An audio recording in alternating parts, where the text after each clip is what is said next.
অন্যান্য কেন্দ্রীয় এবং আঞ্চলিক নেতৃবৃন্দ, স্থানীয় নেতৃবৃন্দ, বীর চট্টগ্রামবাসী, সাংবাদিক বন্ধুগণ, আল্লাহ তাবারক ওয়া তাআলার শুকরিয়া আদায় করছে। ফ্যাসিবাদ বিদায় নেওয়ার পর মুক্ত জমিনে, মুক্ত আকাশের নিচে আল্লাহ তাআলা এই ধরনের একটি সমাবেশ করার তৌফিক দান করেছেন, আলহামদুলিল্লাহ। 15.5 বছর টানা 9 থেকে 24 সালের জুলাই মাস পর্যন্ত বাংলাদেশের মানুষ স্বস্তিতে কথা বলতে পারেনি। বাংলাদেশের মানুষের জীবনের কোন নিরাপত্তা ছিল না।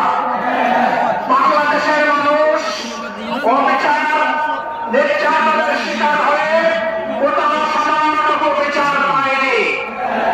বাংলাদেশ দুর্নীতিতে ভেসে গিয়েছিল। দেশের টাকা লুণ্ঠন করে বিদেশে পাচার হয়েছিল।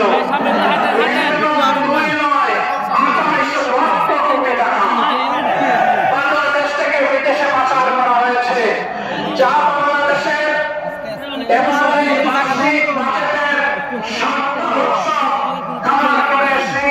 বিদেশে পাচার করা হয়েছে। তারা আমাদেরকে উন্নয়নের কথা বলত, তারা উন্নয়ন করেছিল তাদের নিজেদের। আর তারা রাস্তাঘাট এবং দালান তৈরি করেছিল রোডের বদলে বাঁশ দিয়ে। একবার একটা মেয়েকে এরকম একটা ডিবেটের বলতে শুনলাম যে আর যদি করে বেঁচে থাকতেন, তিনি বলতেন বাঁশবাগানের মাথার চর্চা বসেছে ওই তাদের জায়গায় চারটো আছে বাঁশগুলো সফল গিয়েছিল। সম্মানিত দেশবাসী,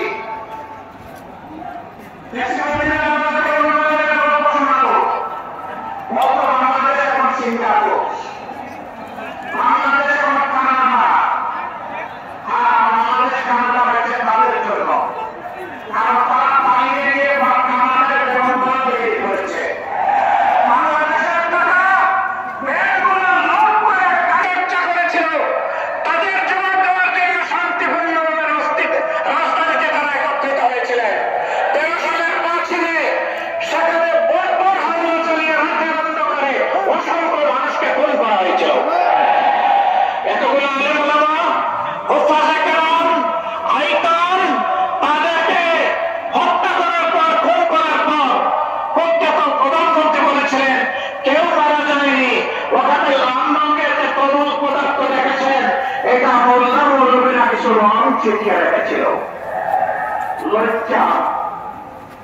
মানুষ খুন করার পরে আমার মানুষের রক্ত নিয়ে উপহাস, এটাই ছিল তাদের বৈশিষ্ট্য।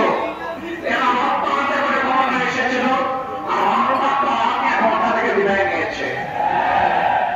তারা ক্ষমতা এসেছিল 9 সালে, ফেব্রুয়ারি মাসের 25 এবং 26 তারিখ ঢাকার পিলখানায় তৎকালীন প্যারামিলিটারি ব্রিগেডের হেডকোয়ার্টারে 2 দিনের 57 জন প্রতিশ্রুতিশীল, দেশপ্রেমিক, চৌকস সামরিক অফিসারকে তারা হত্যা করার মাধ্যমে তাদের হত্যার অভিযান শুরু করেছিল।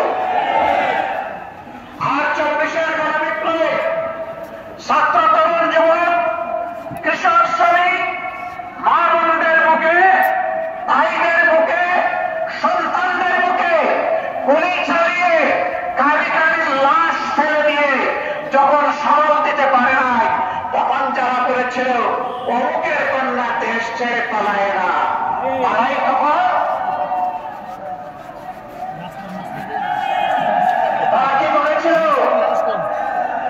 জমিন দিয়ে হাঁটা, গাড়ি চালিয়ে যাওয়ার সাহস তারা হারিয়ে ফেলেছিল। আমাদের দুঃখ লাগে, আমাদের গর্বিত সেনাবাহিনীকেও এই খুনের কাজে তারা ব্যবহার করার চেষ্টা করেছে।